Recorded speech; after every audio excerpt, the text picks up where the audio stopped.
Oke, kita berdoa dulu supaya lancar. Tadi udah pakai acara mati lampu. Kita berdoa sesuai agama dan keyakinan masing-masing supaya lancar ya. Yes. Berdoa dimulai. Selesai. Oke, nah ini kamera Kevin kalau mau ngomong langsung sama pemirsa. Oke. Aman nih ya? Tapi aku lihat kamu kan. Iya. Oh, iya. Lihat mereka juga boleh. Oh iya. Kalau misalnya gue jadi tolong ya gitu tuh boleh. Oh iya. Oke. Kita berjumpa lagi dalam Sofina Talks, You Are Love. Dan siang menjelang sore hari ini, walaupun saya nggak tahu Anda nontonnya jam berapa, saya sudah berada di sebuah kawasan di Peti Tengah, di sebuah kafe namanya Eden Cafe, tempat boleh disebut nggak? Ntar orang-orang sering kesini karena tahu kamu sering kesini. Aduh, boleh dong, boleh banget. Boleh ya? Ada Kevin Apriliano Suma Atmaja. Ya, Aprilio tapi ya. Oh, bukan Apriliano ya? Aprilio, it's okay tapi. Kamu marahin dulu Wikipedia-nya. Gak apa-apa. Karena aku juga taunya Aprilio, kenapa di situ Apriliano? It's okay. Oke. Halo semua, halo. Aika, thank you ya udah diajak ngobrol sama senior top nih. Sama suami top.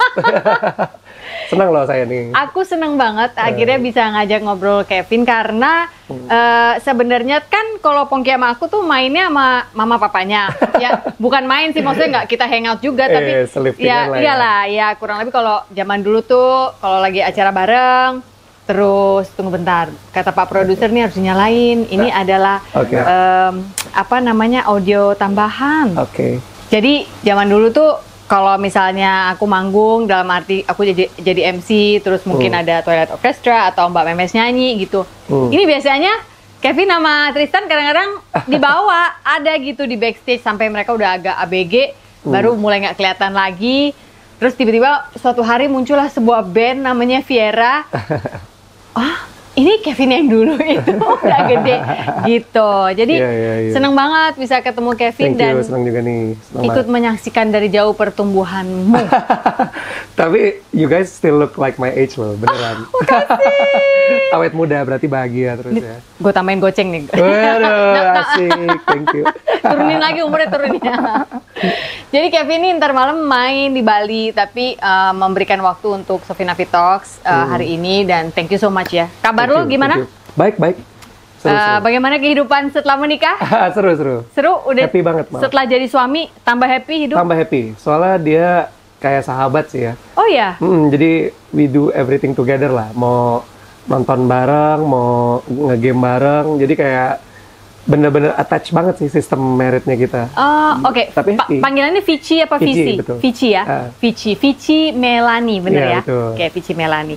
Jadi teman-teman kalau sempat ingat dulu Sofina Talks pernah ada versi IG Live itu sempat mengundang Mas ADMS dan juga Mbak Memes waktu itu untuk ngobrol karena waktu itu kan masih PPKM, PSBB nggak boleh kemana-mana kan. Iya. Jadi ngobrolnya lewat IG Live. Nah, waktu itu kita pertama kali diperkenalkan dengan nama Vici ini karena kita nanya lagi sibuk apa sih Mbak sekarang pandemi-pandemi. Terus mereka ngikik-ngikik berdua gitu yang kayak Sof kita tuh mau mantu.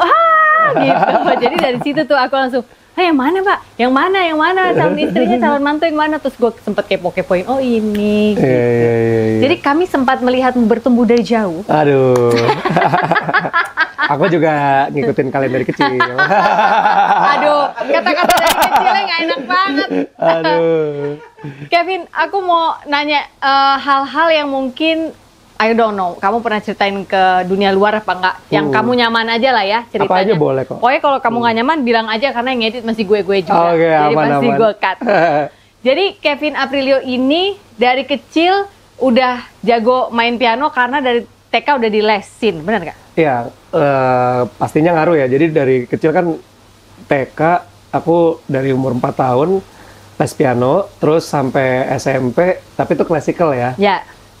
Abis itu pas SMP ngerasa jenuh sama classical music. Padahal sih sebenarnya sampai sekarang dengerin juga bagus gitu. Cuman mungkin waktu itu tuh mulai ngerasa flip-flopnya tuh karena di sekolah kan banyak PR. Terus kalau klasik kan harus lumayan latihan gitu ya. harus full dedicated gitu, kayak harus sedikit no life lah gitu. Terus ya, sementara kan aku masuk puber gitu kali ya, jadi agak berkurang tuh latihan klasiknya di situ. Tapi basic dari klasik itu kepake pas aku belajar pop itu gitu. Belajar pop menurut Kevin umur berapa? Menurutmu, aku mau belajar itu umur berapa? SMP kali ya, karena udah mulai dengerin lagu-lagu band apa tuh di siapa? SMP. Waktu itu siapa lagunya? dulu tuh Dewa malah aku dengerin. Dewa ya? Kalau Indonesia ya, kalau luar mungkin dulu malah di sekolahku tuh apa ya, pertama kali aku denger tapi bukan band sih, malah boy band apa Movets, tau gak sih? Oh, Movets, iya. Lagunya apa ya Movets yang ngetop? I'll be there for you. Oh iya. Gitu. Iya benar-benar Movets. Oh, jadi dari situ. Dari situ, terus ya udah full dedicated untuk belajar pop, tapi sambil ya klasiknya masih kadang-kadang main. Nah, habis itu ini jadi nyerocos sendiri nggak apa-apa nih? Nggak apa-apa. Terus habis itu Hey guys, buku ketigaku sudah terbit. Hati yang gembira adalah obat. Si paling overthinking. Kamu sudah bisa mendapatkannya di toko-toko buku online favorit kamu. Saya tulis daftarnya di sini ya. Ayo segera dapatkan, segera dibaca, dan stop overthinking, start overcoming. Habis itu di umur berapa belas, nah mungkin kan aku juga dulu kayak les kumon gitu kan, les matematika. Jadi lesnya tuh cuma kumon sama piano. Nah karena kumon tuh biasa ngitung. Jadi kiri kanan imbang banget ya? Iya mudah-mudahan begitu ya. Karena belajar ngitung, jadinya di SMP tuh mulai berpikir, kayak ini kalau aku klasik terus Pak, sebenarnya di classical pianist tuh bisa making money di Indonesia. Cuman mungkin aku nggak tahu caranya gimana kali ya untuk making, karena impianku tuh dulu, nah dari kecil tuh aku dibeliin mobil-mobil apa ya, mobil-mobil mainan yang miniaturnya, jeep yang kita bisa naik tapi kecil gitu lah. Oh iya. Jadi senang mobil. Tapi yang udah listrik apa yang masih harus di? Iya, yang digenjot gitu pernah juga. Terus pernah yang listrik juga. Itu cita-cita gue waktu kecil juga, pengen punya tapi nggak pernah dibeli. Soalnya dulu bilangnya mahal gitu, jadi gue nggak pernah. Udah gede nggak muat. Udah nggak muat. Ya jadi gara-gara itu dreams-nya kan jadi pengen punya mobil sport along the way. Makanya aku kayak, Pak, aku kalau main piano klasik, gimana cara aku beli mobil sport gitu? Aku nggak, aku masih SMP. Jadi dari kecil udah pengennya mobil sport. Pengen mobil gitu. sport. Okay. Terus Papa kecil, jawabnya? Ya pokoknya aku lupa dia jawab apa ya. Tapi along the way akhirnya aku berpikir bermusik itu harus untuk making money gitu loh. Jadi kayak disitulah akhirnya kita skip berapa tahun ke depan, akhirnya aku bikinlah Viera itu gitu. 2008 tuh ya? Iya sekitar segitu ya, benar-benar. Ya 2008 Viera. Ya. Ini lucu, Viera ini katanya si awalnya tuh Andante dulu dong. Oh ya dulu sama Raisa. Sama Raisa ya. Kan? Aku jadi you did great research loh, gila. Raisa, terus udah gitu nggak jalan for some reason. Jadi sebenarnya bukan nggak jalan sih, kita manggung beberapa kali ya untuk scope SMP SMA tuh udah kita cukup bangga lah main di acara sekolah gitu ya. Tapi mungkin waktu itu aku propose lagunya Andante ke beberapa label, which is ada lagu Viera yang sekarang Seandainya juga, itu ada yang versi Raisa juga. Oh oke. Tapi beberapa lagunya tuh nggak kayak Viera yang sekarang, kayak lebih dewasa malah. Menurutku sih bagus ya. Raisa pun juga saat itu sih semangat banget gitu. Tapi kita di tengah jalan tuh propose ke label A, B, C itu ditolak semua. Dengan alasan? Atau nggak pakai alasan? Nah even yang terakhir tuh buatin Musika itu ditolak juga, katanya terlalu dewasa gini. Tapi I'm not blaming her juga. Pas aku dewasa aku pelajari juga emang untuk pada saat kita umur belasan itu kita ketuaan memang kayak gitu. Too advanced for your age musiknya. Padahal itu aku sama Raisa sangat passion banget. Nah, at some point aku kayaknya berubah nih. Jadi visinya jadi berubah nih. Aku pengen ngeband banget deh. Sementara di detik-detik, di momen-momen SMA itu aku lagi seneng dengerin Jepang-Jepang gitu. Nah, aku tuh pengen Andante jadi ke situ. Nah, mungkin yang lain Raisa, kurang setuju. Ya lebih pengen yang tetap stick sama genre kita yang waktu itu, which is bagus, nggak apa-apa juga, bagus. Iya. Itu nggak jauh berbeda sama aliran dia yang sekarang gitu, which is booming juga kan sebenarnya. Jadi bagus. Cuman ya dari situ jadi lama-lama kita beda keinginan. Tiba-tiba aku kenal Widi di situ. di tengah jalan. Kenalnya sebenarnya ini lucu karena yang aku tahu nih menurut gosip-gosip desas-desus burung-burung yang lewat gitu ya. Itu kenalan dan akhirnya merekrut personil untuk si Viera ini lewat Friendster. Oh iya, waktu itu ya. Bener kan? Iya. Jadi waktu itu sosial medianya namanya Friendster ya. Terus before Facebook, before Instagram. Ya. Jadi Friendster itu. Ini lucu. Ini kenapa sih? Karena kamu dulu, aku inget ya, dulu pernah ngobrol-ngobrol sama mamamu, terus sempet ngobrol soal homeschool kan? Oh iya. Karena anak-anak kami juga kan di homeschool, terus iya, kalian juga keren. Iya, terus waktu itu nanya kan si Mbak Memes bilang, iya tuh si Kevin tahun-tahun terakhirnya homeschool, walaupun terakhir dia udah nggak mau, dia udah nggak suka atau apalah, aku lupa ceritanya seperti apa. Apakah karena itu kamu merasa I'm homeschooled, my social life different dengan anak-anak lain, jadi gue harus cari lewat Friendster anggota band gue. Kalau kita kan di sekolah main gubreng, bikin band yuk gitu. Intinya reason untuk homeschool terakhir aku bukan karena aku di sekolah nggak ada teman ya atau gimana. Aku di sekolah tuh sangat punya teman, cuman maksudnya sekolah tuh maksudnya PKBM, jadi ke komunitas itu, gitu. Homeschoolnya? Oh enggak, homeschoolnya benar-benar di rumah sendiri gitu. Nggak, maksudnya kenapa aku move dari sekolah yang formal ke homeschool? Itu karena aku ngerasa pas aku dewasa tuh, ya itu aku pengen cepet-cepet bikin band gitu loh. Makanya jadi udah deh homeschool aja deh biar fokus gitu loh. Jadi nggak usah ngikutin temponya gitu. Orang pada umumnya. Ya, which yang setelah aku pikir-pikir dua-duanya ada plusnya juga nggak ada yang jelek kok gitu. Nah, akhirnya setelah itu ya kekumpul, itu aku rekrut satu-satu. Itu kan akhirnya itu ada missing link tuh. Jadi aku akhirnya bilang ke Raisa dulu gitu, Yaya kan panggilannya, boleh nggak kalau alirannya gini. Tapi memang kita di situ mulai jadi nggak sevisi lah lebih tepatnya. Tapi kita hubungannya baik-baik aja, cuman nggak sevisi aja di situ. Tapi dan again kita masih kecil ya, masih berapa belas tahun gitu, 16-17 tahun kayaknya waktu itu. Nah terus ketemulah aku Widi, Raka, terus Trian waktu itu drummer yang dulu udah keluar. Dia keluar karena mau fokus berkeluarga. Terus anyway, ya udah di situ klik dan akhirnya aku propose lagi ke Musika Buacin. Nah, Buacin suka dan sebenarnya waktu itu aku juga sama Widi tuh aku tahu dia bukan penyanyi yang kan kebanyakan penyanyi di era zaman itu tuh suaranya berskill semua ya. Kalau Widi tuh sebenarnya menurutku lebih ke khas gitu loh. Kayak karena aku dengerinnya Jepang, suara cewek-cewek Jepang tuh rata-rata begitu. Polos-polos gitu. Hampir semuanya begitu di Jepang deh. Even kita di restorannya suaranya begitu.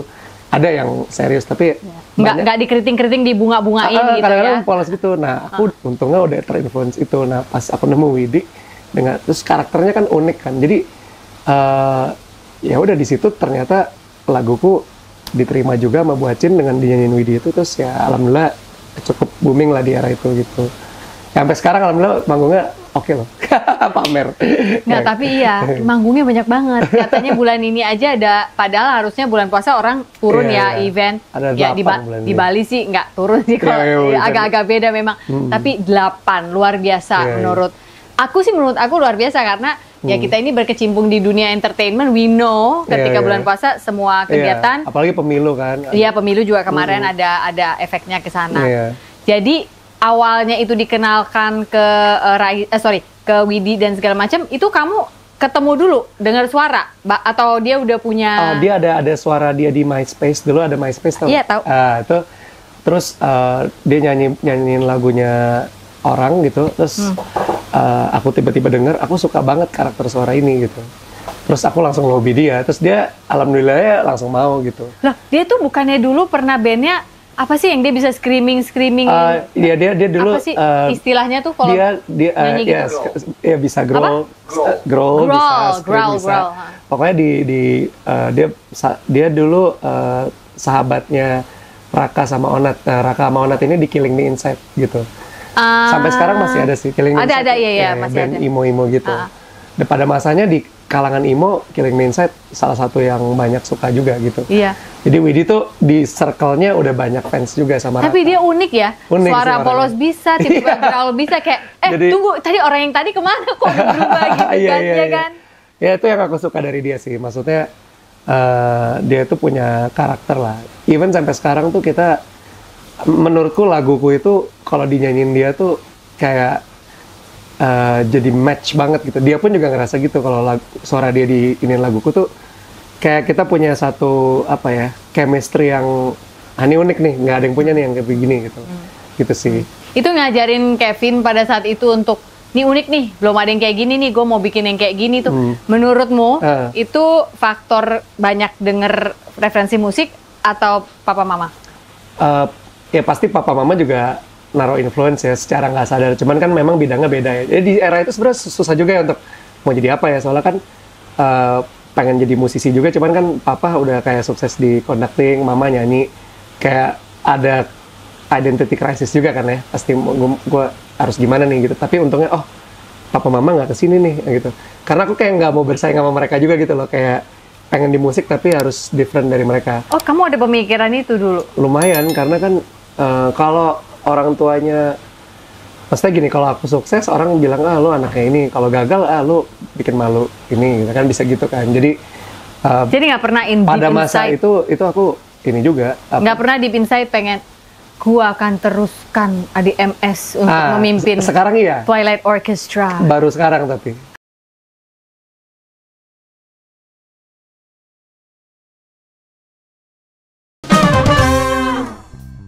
aku tuh waktu datang ke Buatin tuh datangnya bukan ngasih demo doang, kayak bikin proposal gitu. Terus aku ngeprint foto Paramore, ada Ran, pada saat itu Ran kan udah lebih famous duluan. Terus ini kayak gini Bu, warna mudanya tuh begini. Jadi kayak aku bikin sebuah brand gitu. Deck. Warna pianonya kental dengan arpeggio dari ujung ke ujung. Iya.